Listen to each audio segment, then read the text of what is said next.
اما بعد فاعوذ باللہ من الشیطان الرجیم بسم اللہ الرحمن الرحیم. ہاں ٹوپی ہے نا ماما جو. ارے بھائی ٹوپی دے دو یار.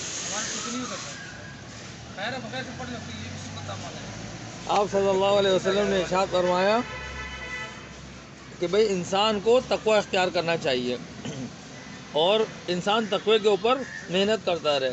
صحابہ اسی کی محنت کرتے تھے کہ بھئی ان کے اندر ایمان کا پورا جذبہ ہوتا تھا کہ بھئی تقوی اختیار کر لیں. تقوی کسے کہتے ہیں؟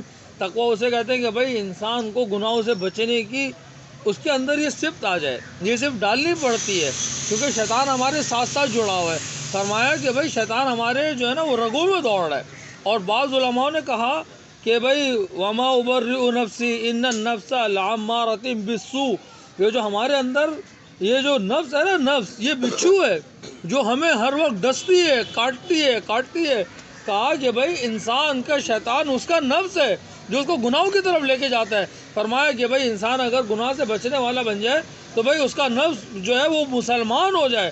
صحابہ اور نبی کے اندر بھی نفس موجود تھا مگر انہوں نے اس نفس کو اتنا مارا کہ بھئی وہ جو ہے وہ آمادہ ہو گیا کہ بھئی گناہ کرنا ہی نہیں ہے. ایک بزرگ کے بارے میں آتا ہے کہ بھئی ان سے جو ہے وہ تہجد کی نماز چھوٹ گئی اور جب وہ تہجد کی نماز چھوٹی تو اگلے دن جو ہے وہ انہوں نے رونا شروع کر دیا کہ بھئی یار یہ مجھ سے اتنا بڑا عمل کیسا ہو گیا. تہجد چھوٹ گئی، روتے فجر کی نماز پڑھی، روتے فجر کے بعد توبہ استغفار کرتے رہے. پھر بھئی آنکھ لگ گئی، پھر اٹھے، ظہر کے بعد پھر توبہ استغفار کرتے رہے. یہاں تک کہ بھئی شام تک دل اتنا مطمئن ہو گیا کہ آج کی تہجد چھوٹنے پہ اللہ سوال نہیں کرے گا. بس دل اتنا مطمئن ہو گیا. کہا کہ بھئی اگلے دن جب تہجد کا وقت آیا تو ایک نوجوان ان کے کمرے میں آیا. کہا اٹھ جاؤ. کہا بھئی کون ہے تو اور یہاں کیا کر رہا ہو؟ تیرا کیا کام ہے مجھے اٹھانے کا؟ کہا بھئی میں شیطان ہوں. کہا تو اور تہجد کے لیے مجھے اٹھا رہا ہے؟ خیر تو ہے. کہا کہ ہاں کل بڑا نقصان اٹھا لیا. کہا کل کیا بڑا نقصان اٹھایا؟ کہا کہ کل تیرے رونے کے اوپر اللہ رب العزت کو اتنا رحم آیا کہ کل جتنے لوگ جہنم میں جا رہے تھے ان سب کا اللہ نے جنت کا فیصلہ کر دیا. تو بھائی انسان جو ہے وہ اپنے نفس کو مار کے کیا کر سکتا ہے؟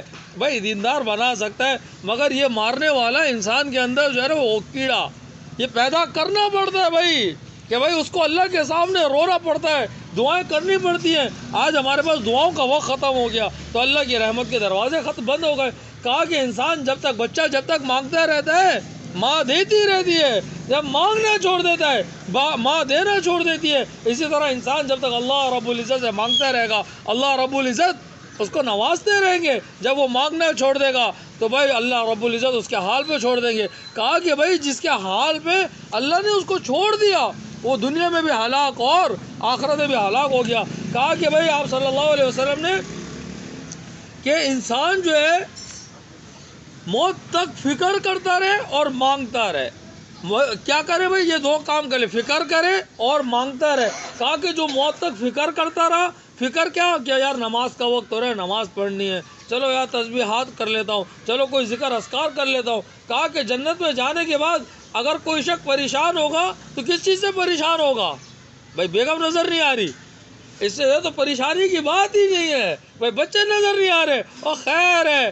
کہا کہ بھائی جنت میں جانے کے بعد اگر وہ کوئی شخص رو رہا ہوگا تو اس لمحات کے اوپر رو رہا ہوگا جو دنیا میں اللہ کی یاد سے غفلت میں گزار دیے ہوں گے، جو بیٹھ کے اس نے موبائل میں، باتوں میں، گالیوں میں، گندی باتوں میں گزار دیے ہوں گے. اللہ کی قسم اس وقت کے اوپر جنت میں جا کے رو رہا ہوگا کہ کاش اس وقت میں کچھ کلمہ پڑھ لیتا، کوئی ذکر کر لیتا تو اللہ مجھے اس سے اونچا مقام عطا کر دیتا. تو بھائی انسان کیا کرے؟ فکر. یہ کیا اس کا نام کیا ہے؟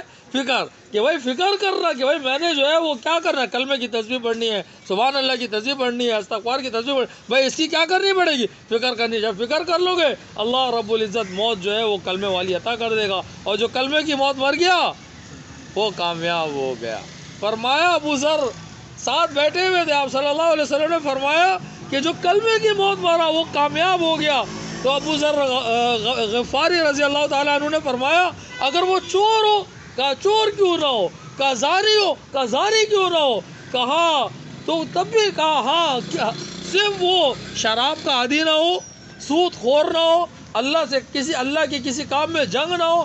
اگر وہ کلمے کی موت پیدا ہوا اور کلمے کی موت مارا اس کو اے ابو ذر دنیا میں کوئی چیز روک نہیں سکتی جنت میں لے جانے کے لیے. تو بھائی انسان کو کلمے کی موت مل جائے گی تو کیا ہو جائے گا؟ کامیاب ہو جائے گا۔ اس کے لیے کیا کرنی پڑے گی؟ فکر کرنی پڑے گی بھائی، فکر کرنی ہے کہ بھائی 100 دفعہ کلمہ پڑھنا ہے، لا الہ الا اللہ پڑھنا ہے۔ جب فکر کر لے گا اللہ رب العزت اس کے دل میں عطا کر دیں گے اس کلمے کو۔ جس کے دل میں کلمہ آ گیا اس کا بیڑا پار ہو گیا۔ اللہ ہم سب کو عمل کی توفیق عطا فرمائے۔